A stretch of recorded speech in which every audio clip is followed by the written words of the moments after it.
Hello everyone, it's your girl Tanya. Thank you for tuning in to another chapter of Books and Brown Liquor. Let me tell you about this book.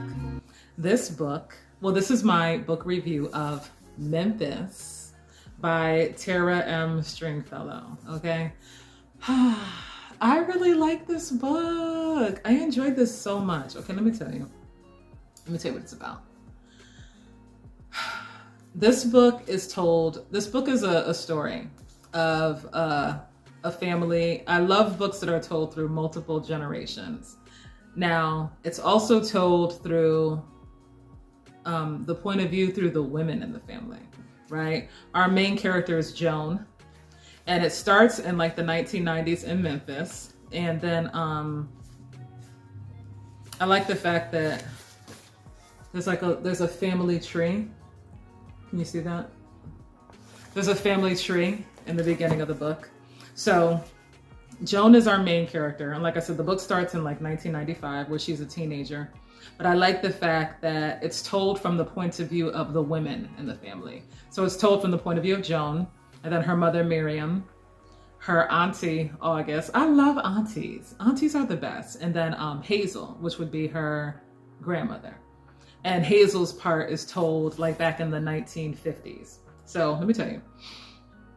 Joan, her mom, and her little sister Maya, they arrive back in Memphis after Joan's parents have a really bad fight. Basically, dad has a temper, okay? Dad is in the military, hardworking man. He's an officer. He's been to war, so he's like an all-around badass. He's a tough guy. He drives a Mustang Shelby. Like, he's that dude, right?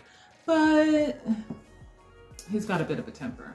So basically, they are back in Memphis, back in the house that Miriam grew up in, because her husband is like, yeah, we're not doing this. Sorry, I'm not a punching bag. Yeah, we're taking space from you. So they go to Memphis, and they're back in the home that she grew up in. And I love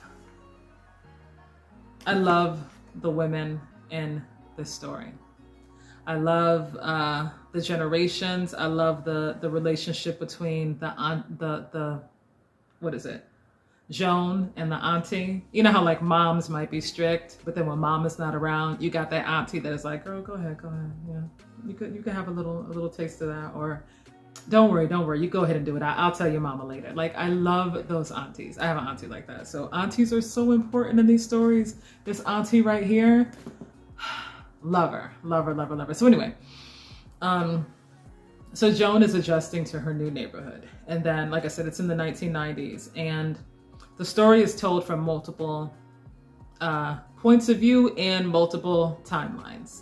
So we go back in a few decades where Miriam meets Joan's dad and how they fell in love and all of that stuff. And then we go into the 1950s where we're reading Hazel's point of view and like where she first meets Myron. And Myron this is during the civil rights, no. This is like right before the civil rights movement in the South. You already know what that comes with, okay? But I think that's dope. The things that these women deal with in this book, basically being a woman is hard, being a Black woman is hard in the South, in the Jim Crow South, right?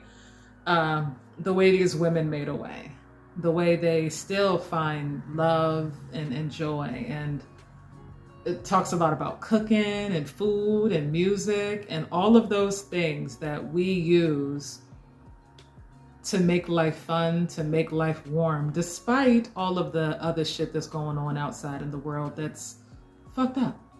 I love the fact that it incorporates some historical events, right? So even though this is a fiction book, I would say there are parts of this book that are historical fiction, because it does incorporate some historical events that took place in this country. Some of them I remember, but I'm not gonna say. When you read it, you'll know what I'm talking about. And it's so funny because when that event took place, I was actually in Memphis at the time. I know, right? Okay, so I love this book. I heard an animal. There's a quote in here. There's a quote in here that I love.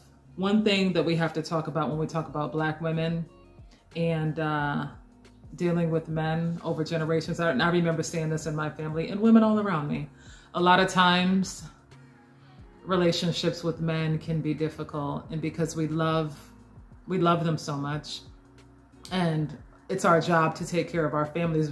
Women can be the glue that hold the family together. Sometimes women are conditioned to kind of swallow their pain, swallow their hurts, because, you know, he has a bad temper. He's having a bad time right now. You know, they cutting hours at the plant. And a lot of time women, we kind of swallow our pain. We stuff it down because we just want to do the right thing for the family. We just want to keep the family together. And sometimes that means accepting treatment that you don't deserve because you just want to keep the family together. You love him. He don't really mean it. You know, he didn't really mean that. He's just having a bad day. So things like that are topics that are visited in this book. Okay. And I think that's very important, because if you're a Black woman in this country, even if you haven't done that yourself, you've seen that done in your family. You've seen that done around you. You know what I mean? But women have a history of stuffing it down. You know, I'm fine. Everything's fine. You know, they're cutting hours at the plant. He just lost his temper. He don't really mean it. Then you got to wear shades for a week because he didn't mean it. You know what I'm saying? So I love this story. Where is it? I wanted to read this by Toni Morrison. This is from an article, What the Black Woman Thinks About Women's Lib. This is an article from the New York Times from 1971. And it says, "For years in this country, there was no one for Black men to vent their rage on except Black women. And for years, Black women accepted that rage, even regarded that acceptance as their unpleasant duty. But in doing so, they frequently kicked back, and they seem never to have become, But in doing so, they frequently kicked back, and they seem never to have become the true slave that white women see in their own history. True. The Black woman did the housework, the drudgery. True. She reared the children, often alone, but she did all of that while occupying a place on the job market, a place her mate could not get, or which his pride would not let him accept.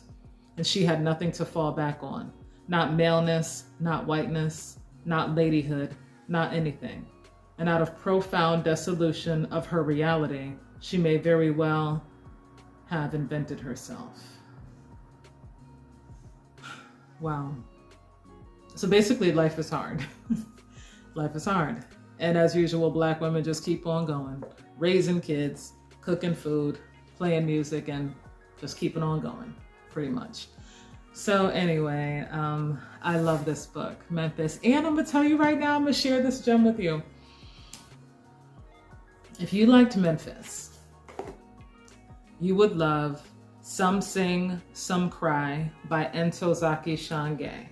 You see that right there? This is another story of a family. This follows a family for 7 generations, going back to slavery up until, I believe, the 1970s, and how this family uses music to get through the difficult times in life. Like I said, going back to slavery, so dealing with things like rape, death, watching your children get sold, things like that. How this family uses music to get through these difficult times throughout these generations. I'm gonna tell you right now, this book right here. Now this writer, Ntozake Shange, she is most known for Colored Girls. For Colored Girls,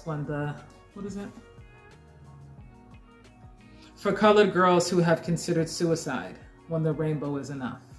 She's most known for that book. Well, not that book. She's most known for that play back in the 70s. But I'm gonna tell you right now, I love this book so much.